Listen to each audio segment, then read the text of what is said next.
इसका force of direction और energy का डायरेक्शन एकदम एपिसेंटर की तरफ होता है, यानी कि और जो सेकेंडरी वेव का नहीं होता। सेकेंडरी वेव का इसका क्या होता है, क्योंकि ट्रांसवर्स वेव है, अभी क्या होती है ट्रांसफर वेव ऐसे चलती है लॉन्गिट्यूडल एकदम डायरेक्शन, और ट्रांसफर ऊपर नीचे ऊपर नीचे ऊपर नीचे, इसका डायरेक्शन फोर्स जैसे मान लो इसका फोर्स इसका प्रोपगेशन जो है, देखो प्रोपगेशन देखो समझने का प्रयास करो।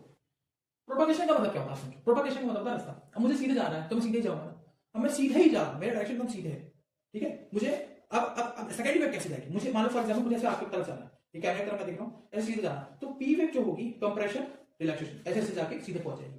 लेकिन जो सेकेंडरी वेव होगी वो ऐसे जाएगी परपेंडिकुलरली, यानी कि अब मैं कैसे जाऊंगा, ऐसे घूम के जाऊंगा, मतलब मैं ऐसे ऐसे ऐसे आपकी तरह। तो उसका यानी कि जो उसका डायरेक्शन होगा, यानी उसकी स्पीड क्या होगी, ऑब्वियसली कम होगी, क्योंकि नहीं मैं ऐसे जाऊंगा, लो वो पी वेव ऐसे जा रही है, और ऐसे नहीं मैं ऐसे जाऊंगा, नहीं मैं ऐसे जाऊंगा, तब मैं जाके सरफेस पहुंचूंगा। समझ में आया, ये बहुत इंपॉर्टेंट कॉन्सेप्ट है कि इनकी स्पीड, इसी वजह से इसकी स्पीड क्या हो जाती है, कम हो जाती है, और इसकी स्पीड ज्यादा होती है।